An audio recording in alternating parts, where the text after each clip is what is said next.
على خير الأنام. السلام عليكم ورحمة الله تعالى وبركاته. ጸጋዎች ሁሉ ከአላህ ናቸው። የአላህን ጸጋ ደግሞ ብንቆጥር አንጨርሳቸውም። ወይን ተዑዱ ነዕመተ አላህ ላ ትሕሱሃ ተቆጥረው አይዘለቁም። በርካታ ጸጋዎችን አላህ ለአደም ልጆች ለግሷል። የጸጋዎች ሁሉ ዘውድ የሆነው ግን ጤንነት ነው።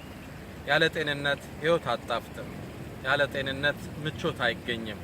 ሁሉም ነገር ላይ ጤንነት ሲነሳበት አስቀያሚ ይሆናል።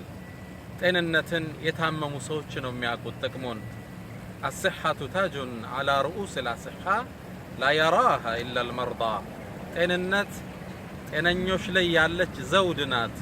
لا يراها إلا المرضى በሽተኞች እንጂ አያስተውሏትም። እዚህ ጸጋ ውስጥ እንገኛለን። አላህ የጤንነትን ኒዕማ እንዲያኖርልን ጤንነታችን እንዲጠብቅልን ሁሌ ልንለምነው ይገባል።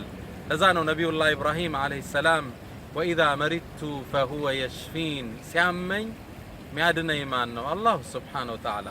አላህ ልንማጸነው ይገባል። ጠዋትና ማታ በምናደርጋቸው ዚክሮች ውስጥ اللهم عافيني في بدني الله ሆይ አካሌን ጤንነት ስጠው። وعافيني في سمعي وعافيني في بصري አይኔን ጠብቅልኝ፣ መስማዬን ጠብቅልኝ ሁሌ ልንለው ይገባል። ጤንነት ትልቁ ጸጋ ነው ለአደም ልጆች አላህ የሰጣቸው። አላህንም ማጸነው ጤንነታችን አላህ ይመልስልን፣ የታመሙትን አላህ ያድንልን። وصلى الله وسلم وبارك على نبينا محمد. السلام عليكم ورحمة الله تعالى وبركاته.